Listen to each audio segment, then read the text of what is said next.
We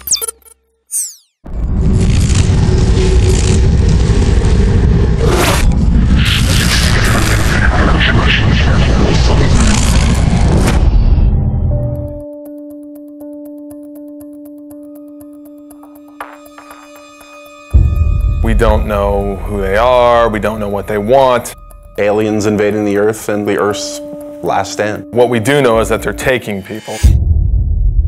It's basically not a remake, but a reimagining of the original XCOM game. Well, core principles from the original that we wanted to build on was basically everything. XCOM is about Earth being threatened by an unknown enemy. The world bonds together and they form an elite military organization, the most elite in the history of the world, and that's where the player comes in. They are the commander of this organization. I think we were all fans of the original, you know, working for Firaxis, we're all fans of squad-based, turn-based strategy. So I've played just about every turn-based strategy game out there. I think we all had a lot of ideas and things that we wanted to do and things we liked about all of the games that we played in the past. Just really finding the fun things and eliminating the things that, you know, we didn't really care so much for. So we start with the original game and we play it and we say, okay, well, we find that new players or even us old diehards, like we find this concept, we can improve this a little bit. And one of the first things we looked at was time units. And the idea was that your soldiers had a certain number of time units to move around the battlefield, to perform abilities, take shots and things like that. And actually it worked great in the sense that you had this resource that you were hoarding and that you had to be careful because when you spent too many, you could find yourself exposed and in dangerous situations. So there's this great risk-reward mechanic.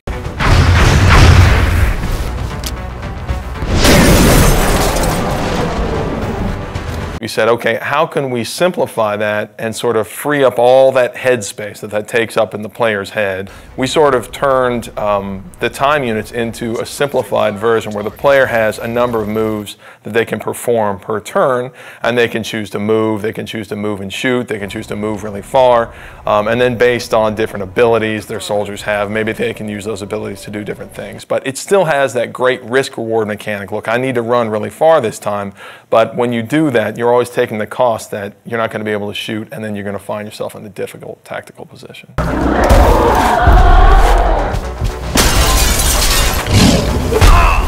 The other big thing I think that we did was we added cover to the game. Now tactically you have a lot more important decisions to make based off of being in low cover and high cover, flanking aliens. So in some ways we feel like we made the game more tactical. One of the advantages I think we have as a turn-based game is that we can move the camera around wherever we want. If you're making a game that has real-time response, players get really upset when you take control away from them. Well, we do that every other turn. There's been a very cinematic approach to the game that we're making now that wasn't available then, simply because we can move the camera around and take advantage of the fact that we have a 3D game. We're still leveraging the 3D and the tech that we have available now to make it a much more compelling experience, I think, visually, than they were able to do back then. The Glamcam was our way of kind of making a turn-based strategy game sexy. It was a way for us to take the camera and put it in the environment in a way that kind of got you out of the normal gameplay mode, but let you see things a little clearer and a little more up close and feel like you're a little more part of the action. The idea is that when your soldier goes to take a cool shot, then the camera can drop in, and we've got these great dramatic scenes where, you know, your sniper's lining up this super long shot and you'll see it fall right down the barrel.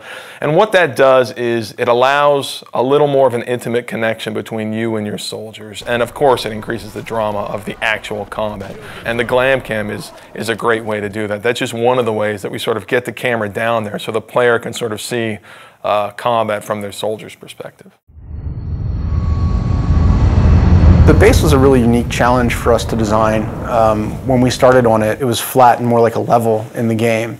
And we really wanted to have base building, but we ran into some really difficult challenges on it being flat and working more like a level. And at a certain point, a couple of my guys had come in and they said, you know what, we keep talking about this as an ant farm. Why don't we make it like an ant farm? It is very much, you know, the G.I. Joe base that the kid down the street had that you didn't have, that you got to play with every once in a while if you went to his house. So when we made it, That was one of the things I think really stands out. I think it's a really unique feature to the game. It allows us a lot of flexibility for optimization and for the player to be able to build and expand. And it's a really different, I haven't seen represented that way really ever. And on top of that, they're actually expanding the structure, customizing the facilities that they're adding to their base. We want them to be able to see their soldiers interacting and their scientists, and so I think it's this really neat moment where you get into the game and you have this physical structure that you've customized and you've made the decisions about what you want to focus on, and then you can see your soldiers that you've leveled up and you've grown attached to, you can see them interacting, and it's something that I think we're really proud of, we're really excited for people to see.